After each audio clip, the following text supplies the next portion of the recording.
Thank you very much. I'm very sorry for your loss. And I don't ever claim to know what it feels like or what you're going through and what you've been through. But I do know and understand is what happens in your body. The devastation on a physical, physiologic level that happens when you lose a loved one. And that's what I want to talk to you about. And I want to share with you about 10 things that you can implement in your life. And you have to do all 10, do some of them. And they'll help your body heal through your nervous system. And they'll write these down? You certainly can. I'm hoping they're simple enough that you can remember them. But yeah, if you like to write it down, that'd be great. We're also recording it. And so we'll post that on our YouTube channel and you have access to it indefinitely. But the physiologic response to the body is devastating. I've been studying the response of the body to stress for over 25 years. And what we need to do is address it from both sides. You're already doing that from a psycho-emotional level, but you've got to do it from physical, physiologic, and neurologic level as well to heal, to recover, to be able to navigate these deep waters of grief. I grew up in Iran, and when I was 7 years old, one night my mother said, "Don't forget to turn on your radio before you go to sleep tonight." So I turned on the radio, turned up the volume. There's no programming, it's silent. And I went to sleep. And a little bit after midnight, this loud siren blared through the radio. It was an air raid siren. And I frantically jumped out of bed and ran out the door, and with my family ran down the hallway, ran down the stairs, all the way down to the basement, where the rest of the people from the building were waiting. And everybody looked terrified. Then we hear this roar of this jet plane overhead, followed by the whistle of a bomb that had just been dropped. And the whistle is getting louder and louder as this bomb is getting closer and closer, but you don't know where it is because it's too high pitched. So it could be right over your head, or it could be a block away and you have no idea. So you just wait, hope, pray that it's not you. And then there was an explosion and the walls shook and the lights flickered and there was silence. And we all realized we're still alive. The bomb didn't hit us. What I always assume this type of devastation you've been through is like that bomb hitting you. It explodes in your home. Everything falls apart. It's like losing a limb, losing half your body. And you don't know if you're going to be able to walk again, talk again, breathe again, laugh again, survive. And you don't even know how to pick up the pieces. So that happens not just emotionally, it happens physically, physiologically. See, when there's grief and there's that devastation, the body instantly, it starts in the brain, goes into what's called fight or flight mode. Fight or flight mode activates your sympathetic nervous system. So we have these two branches of the nervous system. One is called voluntary, which is everything you do voluntarily. When you speak, when you move your arms, when you move, whatever you think, there's a lot of voluntary stuff. Then there's the other part of it that's autonomic or automatic. The automatic part of the nervous system controls physiology, like how your liver functions, how your heart beats, how you breathe, how you digest your food, your immune system. There's a lot of systems in your body that need to work properly, and those systems need to work in cooperation with each other, monitored and controlled by your brain through those nerves. And instantly, when you get such bad news, your brain thinks we need to be in survival mode. Survival mode is when the bomb is falling. And that's when your brain says, I'm not worried about the immune system. I'm not worried about the digestive system anymore. I just want to survive this. And so the blood leaves your fingertips and toes. Your pupils dilate. You get dry eyes, dry mouth, dry skin. Heart rate goes up. Blood pressure goes up. Cortisol gets released, adrenaline gets released, cholesterol goes up, digestion slows down. So if you've ever been an athlete in the past, you know, it'd be right before the big race, some of the athletes go to the bushes and throw up because they have to empty that's what that fight or flight response is. The opposite of that, Opposite the sympathetic nervous system is the parasympathetic nervous system, which means outside of the sympathetic nervous system.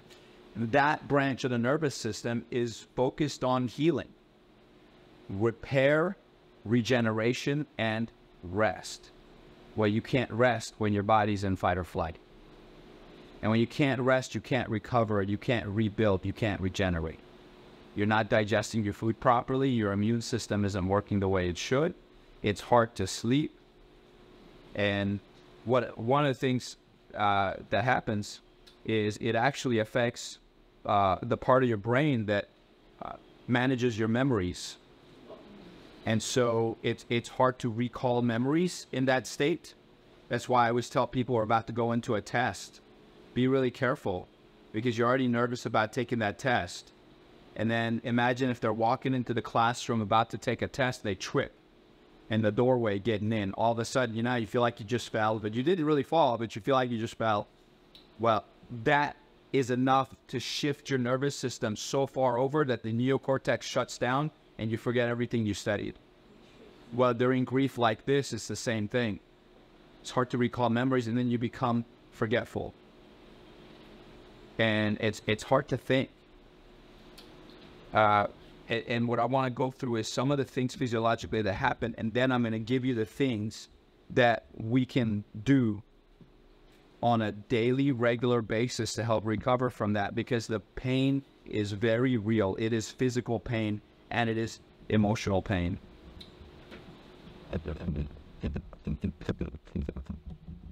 Cortisol is the main hormone in stress. So cortisol comes up, and cortisol is not a bad thing. A lot of people think it's a bad hormone. It's not. It helps you survive. It actually maintains blood sugar levels. It actually increases blood sugar levels. That's why sometimes you have these sugar cravings where you have to eat a lot of candy. It's because that cortisol is requesting that, demanding that. Of course, during this time also, because part of the brain, the hypothalamus, which affects appetite, and it regulates the hormones that manage appetite, some of you will lose your appetite completely or even experience a lot of nausea during this process. And then others of you, because of the same reason, end up overeating. Mainly it's going to be sugar and fat that you'll want to eat. So, and I'll talk about the stages of stress in a little bit when we talk more about food. So you'll either undereat or overeat. Cortisol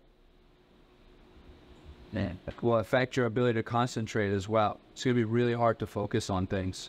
If you're trying to prepare for something or read something or get ready for something, it does physiologically affect your heart.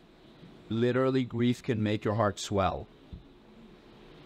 And the rapid heart rate, because of the adrenaline and the cortisol, can increase the risk of heart attacks. The adrenaline and the sudden increase in adrenaline cause the left ventricle of the heart not to contract properly or beat properly.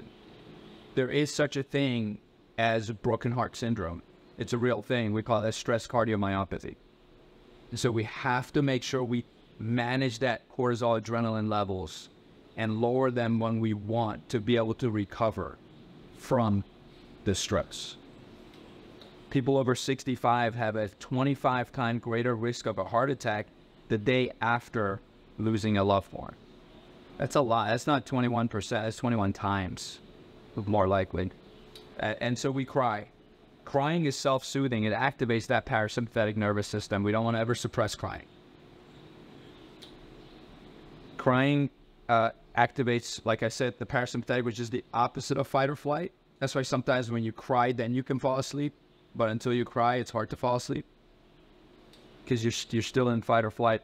Helps the body relax and undo the effects of that fight or flight, the tearing down, the wear and tear. All of that increases because you cannot rest and you cannot repair when you're in fight or flight. So I'm going to teach you a couple of tricks, a couple of hacks that you can shift your body out of that fight or flight whenever you want, especially at night when you need to sleep. But crying produces tears, and tears are therapeutic. Extremely therapeutic. There's three types of tears. You have your basal tears, which is the tears you generate all day, throughout the day. Everyone does this to keep your eyes moist. And then there's reactive tears, which is in response to irritants, like when someone's chopping an onion or smoke gets in your eyes. Those tears are reactive to an irritant.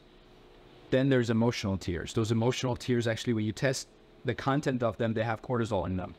It's one way that your body excretes that cortisol. So that's why you get packed full of cortisol in your body. Those tears get rid of some of that. So you don't ever want to suppress those tears. You need to let them flow. They're good for you. Tears also cause the release of oxytocin and enkephalins. Enkephalins are like morphine. They're endorphins. So it's a natural painkiller. Reduces the pain physically and emotionally, reduces that pain. So we need that. We want, and I heard there were already a lot of tears shed earlier today, and I think that's good. And any chance you get, if you feel like it, we don't ever apologize for tears. They're necessary. They're there for a reason. We were built like this. I think, and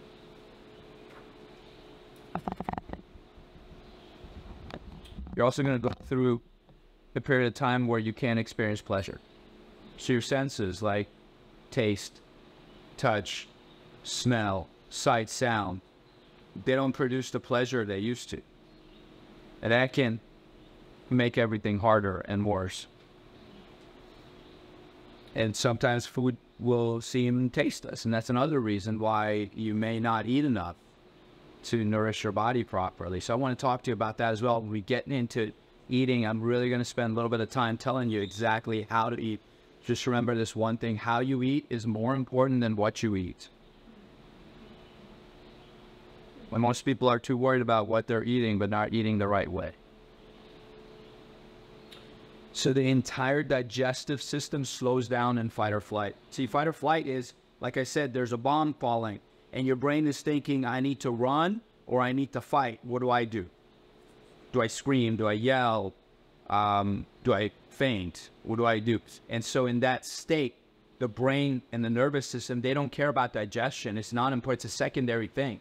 That's not necessary for survival. What's necessary for survival is raise the heart rate and the blood pressure to sustain your muscles in case you do have to run, in case you do have to fight.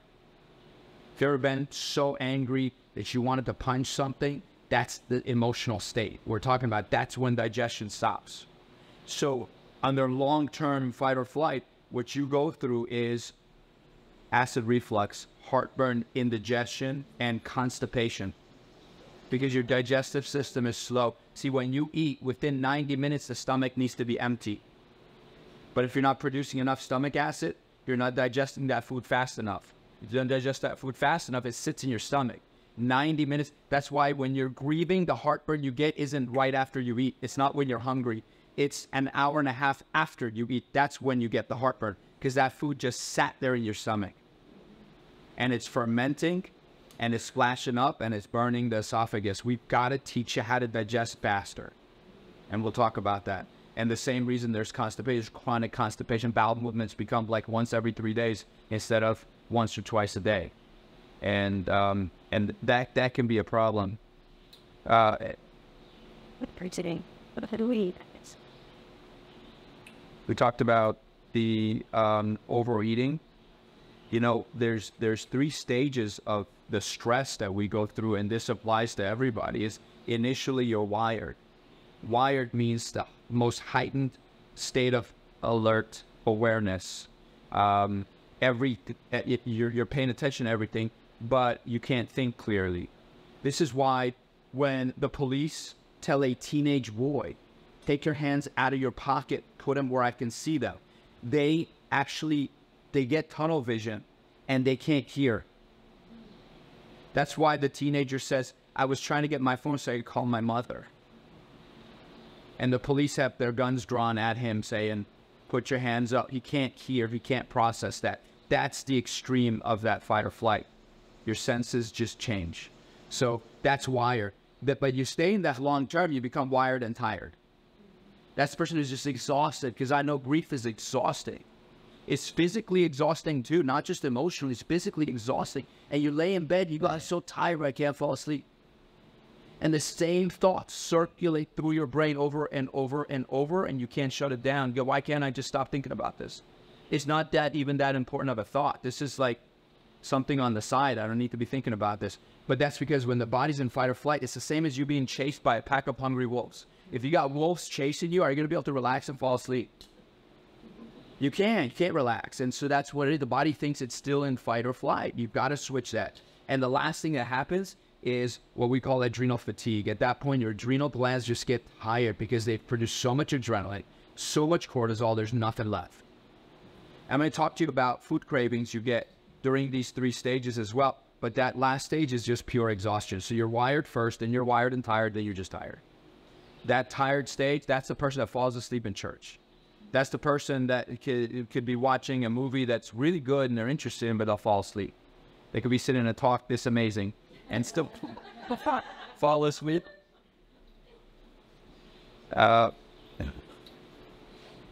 Sleep gets affected though. That's insomnia, and we touched on that just a little bit. But that part of that is your cortisol cycle. So you see, what happens is, how many of you know people who just wake up without an alarm clock every morning?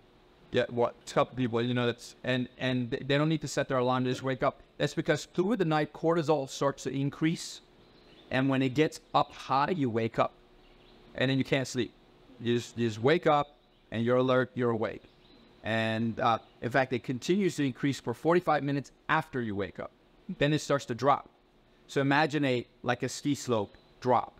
It starts to drop in the afternoon. It's pretty low.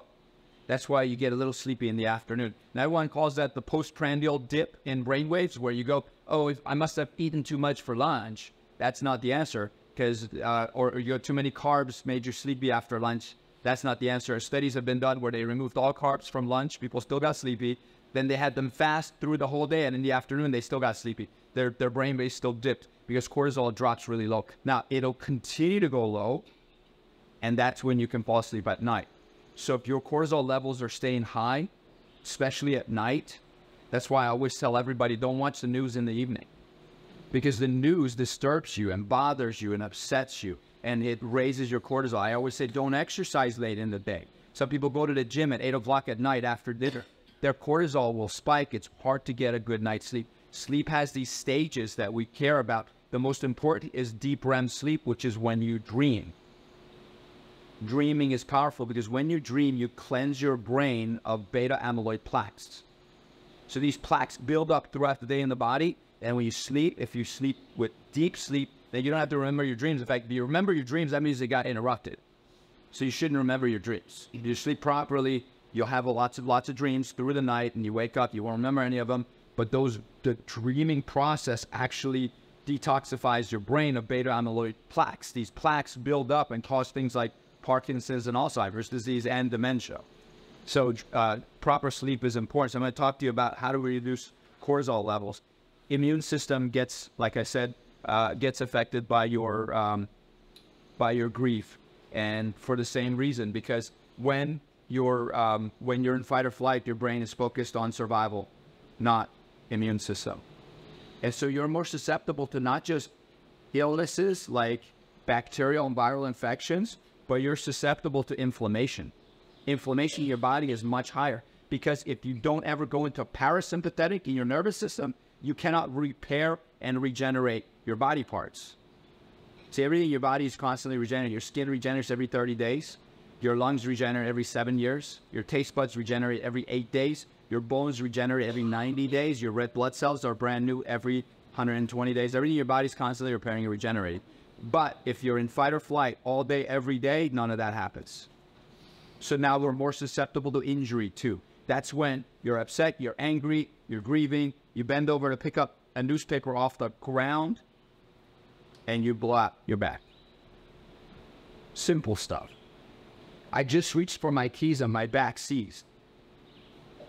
That's what happens. So the immune system is extremely important in preventing not just illness, but also reducing inflammation and preventing injuries. So we have to boost the immune system. A lot of people get sick on the anniversary of their loss. Those are days you have to be extra careful. Those are days you have to implement some of the things I'm telling you about. You'll experience things like headaches and body aches because of this inflammation. And grief is exhausting for another reason, again, because the fight or flight response is exhausting. So eventually, like I said, you end up in that exhausted, tired state. So what should we do about all this? Well, the first thing is you have to address the nervous system. Like I said, the human body is self-healing and self-regulating. It knows what to do. A lot of things it does for the purpose of increasing your chance of survival. Your body will never want to hurt you. Now, there's autoimmune issues that happen, which is different. That's a disease. Outside of that, your body will always want to protect you. So everything it does, if it raises your cholesterol, it wants to protect you. If it raises cortisol, it wants to protect you. All it wants to do is increase your chance of survival through this time. And so everything it does for a reason. So we have to change the reason. We have to change the cause. And so from a nervous system standpoint, the brain controls everything that happens in your body. The brain perceives the environment, receives all the information, processes that information, sends signals, and says, okay, hey, liver, we need more cholesterol. You know why? Because cholesterol is the precursor to cortisol and testosterone and estrogen and progesterone and growth hormone. Cholesterol is also the precursor to vitamin D, which keeps your muscles and bones and joints healthy, as well as keeps a healthy heart. So if you want those things, you have to have more cholesterol. So instantly, in grief, the brain tells the liver, hey, produce more cholesterol.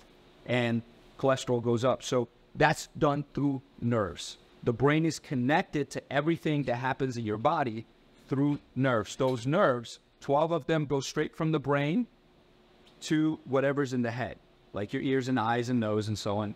Outside of those 12 nerves, everything else has to go through the spine, come out of the spine, and go to various organs. So if you're on your brain to tell your kidneys correctly what to do to keep you alive longer, you need to make sure there's no nerve interference on the nerve to the kidney.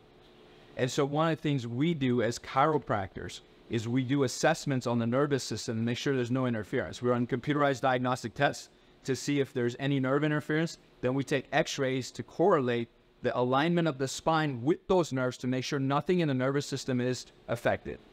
Because not only does it affect how the brain communicates with your body, it also affects how the brain receives information from your body. So if you've ever had your foot fall asleep, it's because the brain wasn't receiving information from that foot. And so it made the foot hypersensitive. That's why you start to move it, it feels, you get pins and needles, and it becomes hypersensitive. Light touch feels like pins and needles all of a sudden. It's because the brain is trying to figure out, where is my foot? And then once that nerve path is reconnected, reestablished, the numbness goes away.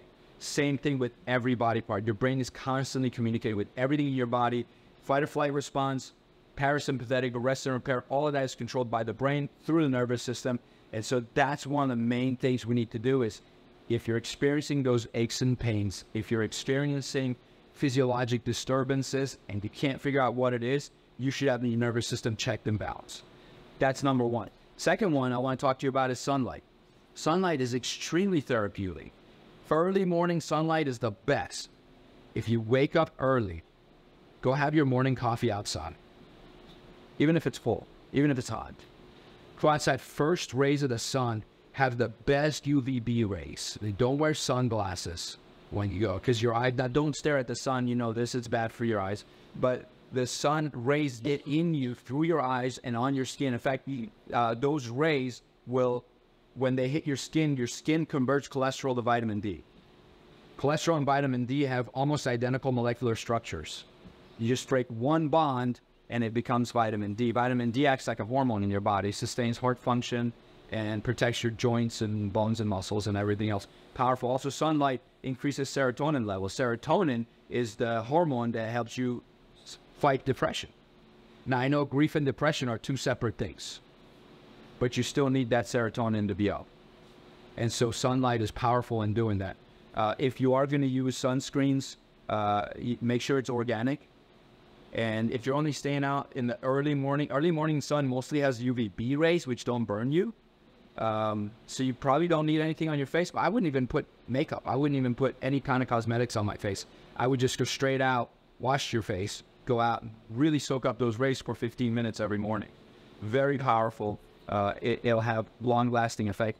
And it boosts your immune system. It reduces chance of things like osteoporosis. It actually can reduce belly fat indirectly. So cortisol tends to increase belly fat. And it reduces excessive wear and tear. The vitamin D from sun can reduce risk of heart disease, cancer, autoimmune disorders, asthma, digestive disorders, painful conditions such as fibromyalgia. So it's powerful. Another one I should think about is detoxifying your body. Toxins are everywhere. You have to be really careful what you put on your skin, what you put in your mouth, what you breathe in, what you drink. There's toxins everywhere. There's toxins in our water. There's heavy metals we have to worry about. We thought lead wasn't an issue. It's still an issue. There's still a lot of lead in the water. There's chlorine in the water. I don't know what your stance is on fluoride, but personally, I think fluoride's not good to have in the water either. So some of these things have been linked to cancer, neurologic disorders, autoimmune disorders, Alzheimer's, dementia, fatigue, nausea, abnormal heart rhythm, and damage to the blood vessels. So this is what heavy metal toxins can do. So you want to be careful. Make sure you're drinking good water. Make sure you're eating organic foods without pesticides. You'll find aluminum in things like antacids and dyes and cake mix, processed cheese, deodorants, antiperspirants, baking soda. Use organic things. Using foil to cook sometimes is bad. Microwaving and plastics releases phthalates, which increase estrogen, the bad estrogen, which leads to things like breast cancer. So if you're going to microwave, make sure you're microwaving in glass containers. Believe it or not, dryer sheets have estrogen in them, and so I like organic dryer balls. And so what you do is you take yarn, you wrap it in a ball, and put some essential oils in it, and it'll help with your clothes. I recently found out printed receipts increase your estrogen levels, and they're toxic.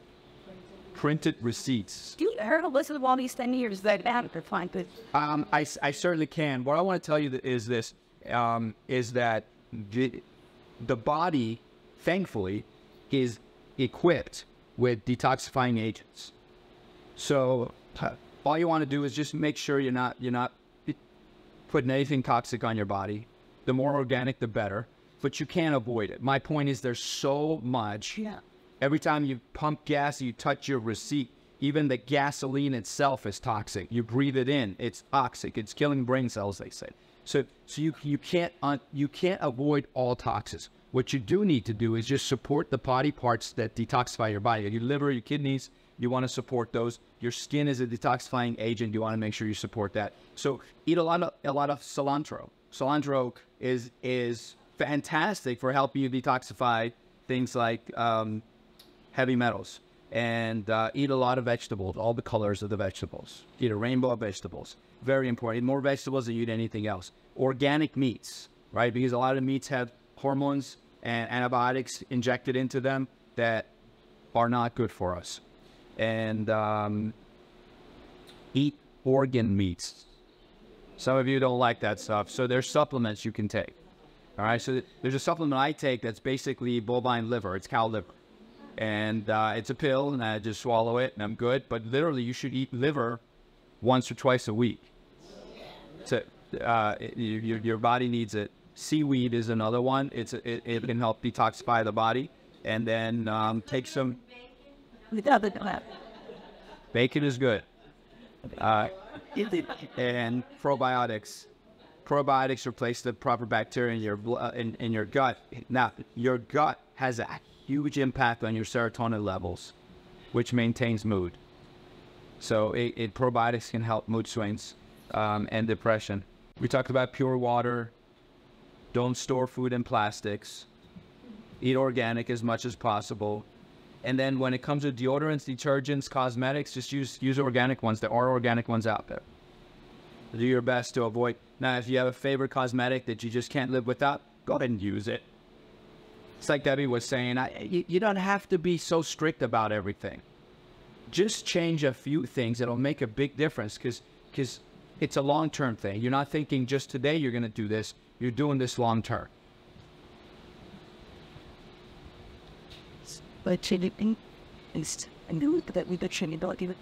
Number 4 is visualize. See, the human body cannot tell the difference between something that is actually experienced and something that is imagined in vivid detail. Can't tell the difference. So he experiences the same thing. So let's say, you know, someone mentioned Hawaii earlier today. Imagine you're in Hawaii. Just close your eyes for 60 seconds. Just put yourself back in Hawaii. Just get away from everything. But when you're there, you got to imagine in vivid detail, right? Which means you really see what you saw. You feel what you felt. If there was a breeze, if there was sand between your toes, you got to feel all of that. Really experience it. The sounds, what you smelled, all of that. And when you put it all together for 60 seconds, literally your body thinks you just came back from vacation. It's extremely powerful. There's a book called Love, Medicine, Miracles. And it was written by, I see a nod, it was written by Bernie Siegel. Bernie Siegel was a pediatric oncologist. He basically was doing operations on children with tumors, cancer. He was removing cancerous tumors from little kids.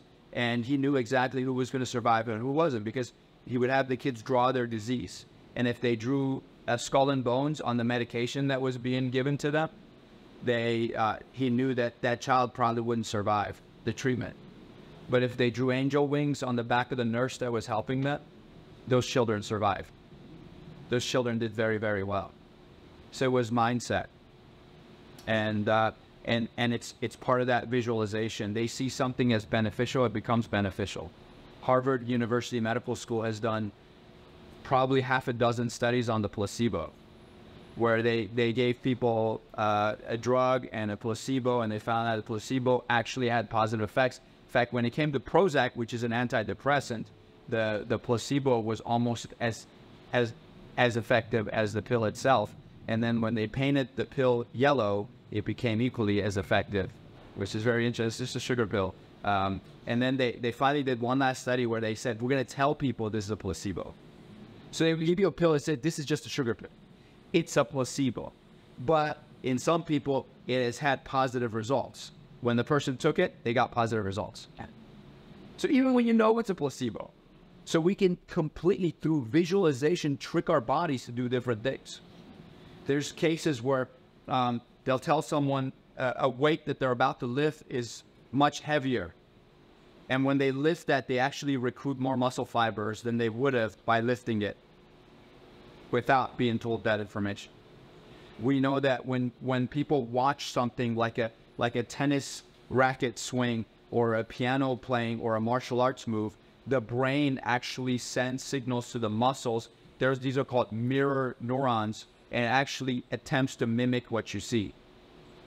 So visualizing things you want are powerful. That's that one's number 4. Number 5 is exercise. Exercise is powerful, and ideally you exercise 30 minutes, 7 days a week, every day. But not everybody has the time, not everybody has the desire or the motivation to do that, especially not when you're grieving and upset. And so do less, but move as much as possible. It's so interesting. Studies have been done where they looked at people who fidget, and they actually burn more calories. They fidget. They can't sit still. They're constantly fidgeting. Those people are usually thinner, and they burn more calories. So just do as much as possible. Just get up and walk every chance you get. Take the stairs when you can. Park at the end of the parking lot and walk to the store instead of trying to park up front. Do what you can. Put some music on and move to it. I recommend starting with a minimum of just 3 minutes in the morning. First thing in the morning, when you first wake up, just do a 3-minute exercise, whatever that might be. Pick some. It doesn't have to be push-ups and pull-ups and sit-ups. It can be marching in place, right? And I'll give you breathing exercises and so on, but it's powerful. In fact, rhythmic repetitive movements help sync your biorhythms. Everything in your body has a rhythm. You got your circadian rhythm, your heart rhythm, your breathing rhythm, your hormonal cycles. Everything has a rhythm to it. When you do rhythmic repetitive movements, it balances the right and left hemispheres of the brain. This is why babies need to crawl before they walk.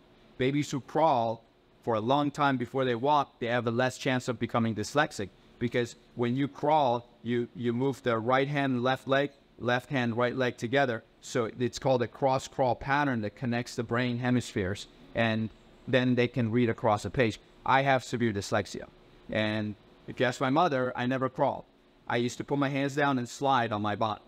And then I'd grab things and stand up and learn how to walk. I never crawled. And I found out I have dyslexia when I was 40.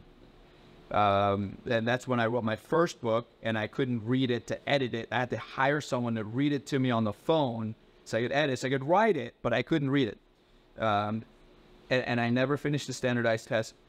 But I think it was a gift because it makes you work harder. I just assumed I was slow and dull, which meant I had to work harder than everybody else. And I'm so glad I never found out sooner.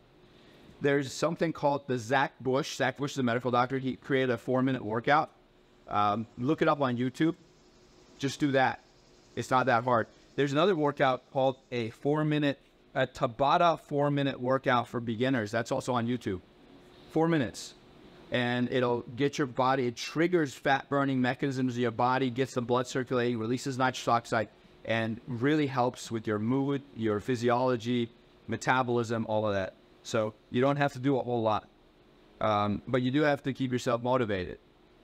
See, because when that alarm clock goes off in the morning, you're more likely to hit snooze and you get up and do a 4-minute workout. It's only 4 minutes, but listen, whatever's easy to do is also easy not to do. Does that make sense?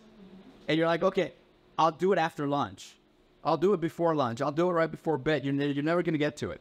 If you don't do it first thing in the morning, you're not going to get to it.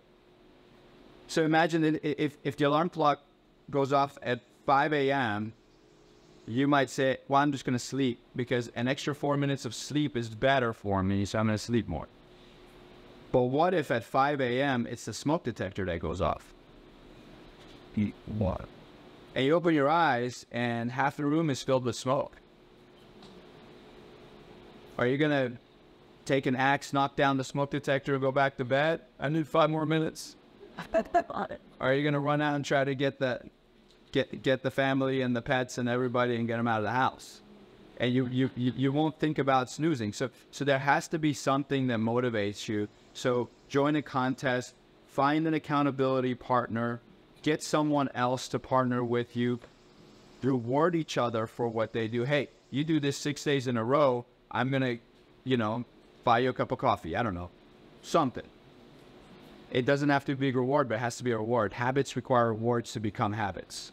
Otherwise, they won't become habit. A habit requires 3 things, 3 R's. It needs to be ritualistic, and it needs a reward. Can't remember the 3rd R right now.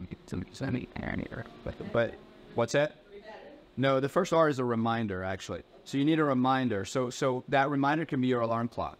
For me, I love coffee, and I drink coffee in the morning, but I'm not allowed to have my coffee until I do my 17-minute routine. So that's my reward also. So my reminder is waking up. Then the ritual is the 17 minutes. It takes literally 17 and a half minutes. I go through it every day, every morning, no matter what. And then I grab my coffee and I sit down and do my quiet time and whatever else. And then I actually go to the gym and lift weights. So that's a different workout than the exercise I do first thing in the morning, but it's a ritual. So reminder, ritual, reward. If you do that, whatever you want to do becomes a habit, and then the 4 minutes in the morning will become automatic. There are times I wake up halfway through my 17-minute routine. I go, oh, I'm halfway done. Great. Number 6 is nutrition or nourishment. Food it's incredible because it provides the building blocks for your body. Now, because I'm running out of time, I'm not going to get into a whole lot of details on this. I told you earlier, how you eat is more important than what you eat. So this is what it means. There's this thing called the French paradox. French paradox refers to people in France who have immunity to heart disease and obesity. Nobody in France has heart disease. Nobody in France has obesity. There you go. That's weird. They must eat really well. They don't eat very well because what they eat in France is wine, cheese, and bread with every meal. So why is it that they don't have heart disease and they don't have obesity? It's because of how they eat. You see, I spent 3 weeks in Paris with some friends. They're locals, so we stayed with the locals, hung out with the locals, ate with the locals, and eating is a ceremony. You sit down, you relax, and it takes you no less than 2 hours to have your meal. And if you go, and sometimes longer, and if you go to a restaurant and tell the waiter to bring your check when the food comes because you want to catch the movie, they'll be so offended they'll probably spit in your food. That's not how it works. Now, in America, they tell our kids, hey, you know, in kindergarten, they go, stop talking, eat faster. In France, they tell the kids in kindergarten, they'll say, why are you eating so fast? Talk to your friends. Complete opposites. So I told you about sympathetic, parasympathetic, fight or flight versus rest and repair. Unless you create a rest and repair environment in your body, you'll get that indigestion that we talked about earlier.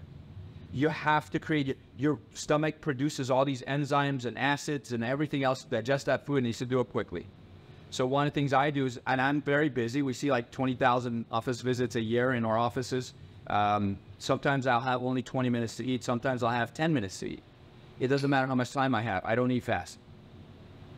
I sit down and I slow down as if I have all day to eat. Take a deep breath, slow exhale, say a prayer of gratitude. A lot of times I'll play some Baroque classical music. The rhythm of Baroque classical music can shift your body into parasympathetic. You have to let go of certain things emotionally before you eat. If I'm in the car driving in rush hour traffic, late for my next appointment, on the phone with a business associate, and I'm putting food in my mouth, it doesn't matter if it's the healthiest food on the planet. It's going to sit in my stomach, ferment, and rot. By the time it gets in my intestines, it's poison. It's worthless. So you slow down, you sit down, you play some music, you say a prayer, you eat slowly, and when you're 10 minutes up, if you only have 10 minutes, when 10 minutes is up, you pack up your food and you walk away. Put it away. It's better to eat a little bit, but eat it in the right mindset and frame, physiological frame, than to eat quickly, try to get as much food as you can in there and move on. So many people eat standing up in their kitchen. I don't think that's healthy. Yeah, sit down. Sit down, let go. Get into that parasympathetic state. How you eat is more important than what you eat. Number 7 is music. I talked about Baroque classical music, but music has such a powerful effect on the body. We all have these songs that send us back to a time in our life when we felt invincible, when we felt happy, when we were excited. When you're grieving, you don't want to be happy. You do what you don't want to do. You deserve a little bit of happiness. It's okay. So you've seen it. Like, if you ever been to a wedding and you've got people who look like they can't even walk, right? But then this one song goes on and they all jump up and they start jumping and dancing like there's not an ache in their body. I looked arthritic a minute ago. But now they're dancing and having a blast because there's one song. We all have that song. You know, Rolling Stone magazine said Aretha Franklin's Respect is the best song ever. Like, that was ranked #1. This doesn't have to be that. What about a movie soundtrack? Pick a movie soundtrack, your favorite movie. Play the soundtrack from your movie, your favorite movie. One song, 3 minutes, maybe 4 minutes.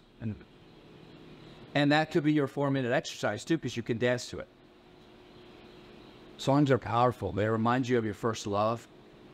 They remind you of moments in your life. It literally, you hear the first note, you go back. It's amazing. That's why athletes use music to get in the zone so they can perform better.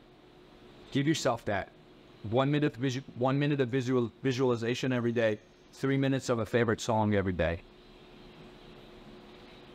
Exhale is so powerful. Breathing is dramatic in effect. See, what I talked about, the autonomic or the automatic nervous system, it's the part that's not voluntary. Well, controlling your breathing is the window to controlling the automatic functions of the body. And so we'll see, if I get scared right now, let's say something explodes behind my head, first thing I'm going to do is take a breath in and hold my breath. I'm going to go. Inhale is sympathetic, it's fight or flight. I find out that it was a friend of mine who played a joke on me. Next thing I'm going to do is exhale. That's parasympathetic. So when you want your body to leave sympathetic, go to parasympathetic, you have to make sure exhale is twice as long as inhale. And the same thing goes when you're trying to sleep. Remember I said wired and tired, you got these thoughts running through your mind, you can't fall asleep at night? What you got to do is do 10 breaths, count to 5 when you breathe in, nice and slow, count to 10 when you exhale. Make sure exhale takes twice as long as inhale. Do 10 of those breaths. By the 10th one, you'll fall asleep. Because your body leaves fight or flight, leaves that scared high alert, high arousal state and goes into rest and repair. There's, when it comes to sleep, and sleep is number 9. So by the way, that breathing exercise makes you burn fat too. It also makes you detoxify. So we talked about toxins. When you take a deep breath, you create a vacuum inside your chest cavity that causes lymph drainage. And so lymph is the source system in your body. It's where all the toxins sit. That's how the body gets rid of them. So taking those deep breaths can help your body detoxify. Very powerful. And a study was done, actually, there was a guy who lost 100 pounds, and he asked all his doctors, where'd the weight go? Where'd the 100 pounds go? And nobody knew the answer. And he goes, well, did it turn into energy? Did it burn off? Did it melt off and come out through sweat? Did I excrete it? Through urine, feces? Where did the fat go? And nobody knew the answer. Everybody had different theories. But the fact is, you exhale it. Because when you breathe in, you take oxygen, O2. When you exhale, it's CO2, right? So the oxygen connects to a carbon and comes out. Well, a triglyceride molecule has 52 carbons in it. Triglyceride is fat, right? You do the blood panel, you see triglycerides, cholesterol, fat. Is everything made of carbon. So oxygen goes in, grabs a carbon, comes out. So 52 CO2s is one molecule of fat that just came out of you. So a lot of people actually say the reason exercise is beneficial in fat burning is because it makes you exhale more. So sleep. Now, we all know, how many hours of sleep do we need? 20 hours. 8. It does vary. So again, it's almost like what I said about eating. How you eat is more important than what you eat. How you sleep and when you sleep is more important than how long you sleep. So it used to be, they say, if you sleep 8 hours, you're good. So you can sleep from midnight to 8 a.m., you're okay. That's not good, because the studies are now showing that you should really go to bed around 10 p.m. Because between 10 and 2 a.m. is when the body goes through the biggest physical repair it can go through. So do your best to lie down around 10, between 10 and 10:30. Do the breathing exercise while you're in bed so you can shift out of fight or flight and go to sleep. And from 2 a.m. to 6 a.m. is when you go through psychological repair. But you have to have done the physical repair before you go through psychological repair as well. So ideal sleep is not just 8 hours, it's going to bed early. We talked about the plaques that build up in the body. Another thing I want you to know is sleep aids stop the brain's ability to dream. If you don't dream, you don't get the most out of your sleep. So alcohol does that too. So if someone drinks a little bit of alcohol every night before they go to sleep because it helps them fall asleep, they're actually stopping the regenerative processes of sleep. Taking a medication that helps you sleep does that too. Short term, it's okay. Long term, you don't want to be doing that. Some people take melatonin. Melatonin is something that is very, very tricky. I don't think a lot of people don't make doses less than 5 milligrams, but really 3 milligrams is the most you should take. And literally melatonin is supposed to be safe for if you're traveling in a different time zone or if you're sleeping in a room that's not yours, because half your brain doesn't sleep when you're in a room that's not yours. For the first 3 nights, half your brain doesn't sleep for protection, because your mind thinks that, hey, someone might come in, this isn't my room, I'm not safe. And so it stays awake. So those are times melatonin is not a bad idea. However, melatonin is produced by your body in the dark. So just like I said, sunlight makes you produce vitamin D, melatonin is produced in the dark. So a couple hours before you go to sleep, you need to dim the lights, make it a little darker, make it a few degrees colder. Cold, dark increases melatonin. Your body will produce what it needs. If you take high dose of melatonin, 5 milligrams or more tonight, the next night, you're not going to be able to sleep well. Melatonin needs to start to be produced as you fall asleep. If you have too much in your body already, the brain thinks you already slept. So it thinks it doesn't need to sleep. So unless the time zone is different, you're in a different time zone, I wouldn't do melatonin. Now, tryptophan does increase sleepiness. That's why when we eat turkey at Thanksgiving, we get more sleepy. Tryptophan is found in multiple foods. Look it up. Tryptophan is the precursor to serotonin, which then gets converted to melatonin. So serotonin is your feel-good hormone. It's the antidepressant hormone. So look up foods that increase that. In the book, I talk about a young lady who, she was a police officer and she committed suicide. She attempted suicide unsuccessfully. And it was because she was a police officer who worked nights and slept during the day. And the story is longer, but bottom line, because she slept during the day, she slept under a skylight, which the sunlight was hitting her. Unless you're in the dark, you don't produce melatonin, you don't get serotonin, you get severely depressed. So her life was great. There was no reason to try to kill herself, but she tried. And luckily, she was unsuccessful. But all we did was we said, okay, now you're going to sleep in the guest room, blackout curtains, pitch black darkness. And all of a sudden, hormones went back to normal. Very powerful story. Take a 10-minute nap in the afternoons. They used to call this a beauty rest. I don't know if anybody remembers, they used to call it beauty rest because 10-minute nap in the afternoon boosts your growth hormone levels. Growth hormone is what keeps your skin youthful, keeps your bones nice and dense, keeps your muscles supple. Growth hormone is very powerful, keeps you young, basically. So it's a beauty rest, 10 minutes, but don't do too much. Again, in the book, I talk about why you shouldn't sleep more than 10 minutes, maximum 12 minutes. If they're really tired, no, you could be in your chair. Just shut your eyes and rest for 10 minutes. That's it. Set an alarm clock. 12 minutes later, get up and go back to work, do whatever you're doing. Very powerful. No, don't stress yourself out. You don't have to fall asleep. In fact, you shouldn't really go into deep sleep. Now, if you stay asleep for 15 minutes or longer, you get into the second stage of sleep. That's when you develop what's called sleep inertia, is when you wake up, you really don't want to get up. You want to stay in bed. So you don't want that state. If you go into REM sleep and break that, that's when you wake up, you don't know where you are for a second. You ever have that happen? You wake up from a nap, you're like, is it morning? Is it night? Where am I? What's going on? You totally lose who you are, where you are. That's when you interrupted that sleep cycle. Cortisol levels go up, circadian rhythm gets messed up. So really your afternoon nap should be 12 minutes max. And if you want to, do 2 of them. Do one right after lunch, one more at 4 p.m. So in summary, 7 hours per night is, but when you go to sleep is more important. Pitch black darkness, consistent schedule, 10-minute nap daily, and no coffee within 6 hours of bedtime. Dim the lights and cool the room a few hours before bedtime. I got one more for you. And this one's the best one because you're already doing this. You have to connect. You have to connect with like-minded people who have experienced, they've been where you are and they are where you want to be. Does that make sense? So this group is powerful. You need to be connected.